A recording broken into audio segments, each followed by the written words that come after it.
Bienvenue à vous pour cette nouvelle leçon de calcul mental CM1, CM2. La leçon du jour s'intitule Calculer le double de la moitié, nombre inférieur à 1000. On y va. La compétence s'affiche Calculer le double, la moitié, nombre inférieur à 1000. Un exemple avant d'expliquer, on va apprendre par exemple à calculer le double de 500. Que nous dit la leçon? La leçon nous dit la chose suivante. Pour calculer le double, il faut prendre 2 fois le nombre. Pour calculer la moitié, il faut prendre la moitié du nombre. Donc ça, c'est le principe. On commence par prendre le double de 500. On doit prendre 2 fois le nombre, donc on doit prendre 2 fois 500. C'est-à-dire qu'on doit faire 500 plus 500. Pour prendre le double, il n'y a pas une stratégie, il y en a des tonnes et des différentes, ça dépend des nombres. Là, le double de 500, normalement, c'est un résultat qu'on connaît. Si on a un doute, le double de 5, c'est 10. Donc le double de 500, on rajoute les deux zéros. Ça fait 1000. Ça, c'est pas compliqué. Ensuite, le double de 320, c'est autre chose.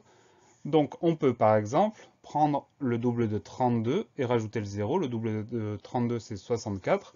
On rajoute le 0, ça nous donne 640. Ou bien, on peut se dire, je prends le double de 300, ça fait 600. Je prends le double de 20, ça fait 40. 600 plus 40, 640. Donc, les deux stratégies fonctionnent très bien. Ensuite, le double de 121. Là aussi, plusieurs stratégies possibles. Le double de 100, c'est 200. Le double de 20, c'est 40. Le double de 1, c'est 2. Donc ça fait 242. Ou bien le double de 1, c'est 2. Le double de 2, c'est 4. Le double de 1, c'est 2. Ça fait 242.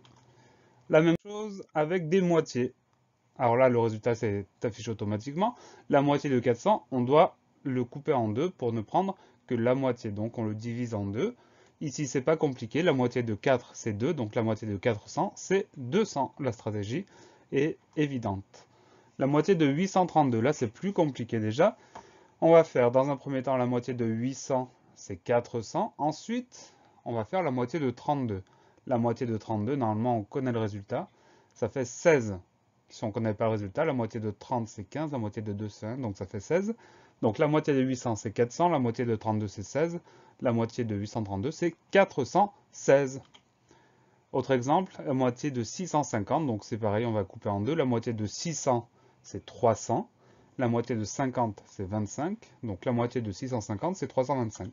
Donc vous avez compris, pour chaque nombre, on va trouver la meilleure stratégie, la plus efficace et la plus rapide. Trois exemples pour terminer. De la même manière, le résultat s'est affiché automatiquement. Le double de 323. Le double de 3, c'est 6. Le double de 2, c'est 4. Le double de 3, c'est 6. Donc 646. La moitié de 700. La moitié de 700, normalement, c'est un résultat que je connais. Sinon, je le coupe en deux. La moitié de 600, c'est 300. La moitié de 100, c'est 50. Donc la moitié de 700, c'est 350. Et enfin, pour terminer, le double de 243. Le double de 2, c'est 4. Le double de 4, c'est 8. Le double de 3, c'est 6. Donc ça nous donne 486. Donc ce qui est important, c'est que faut bien comprendre qu'il n'y a pas une seule stratégie possible, il y en a tout un tas. C'est à vous de trouver la meilleure et la plus efficace pour trouver le bon résultat. Fini. Pensez à réviser, pensez à vous entraîner et à très bientôt sur la classe plus.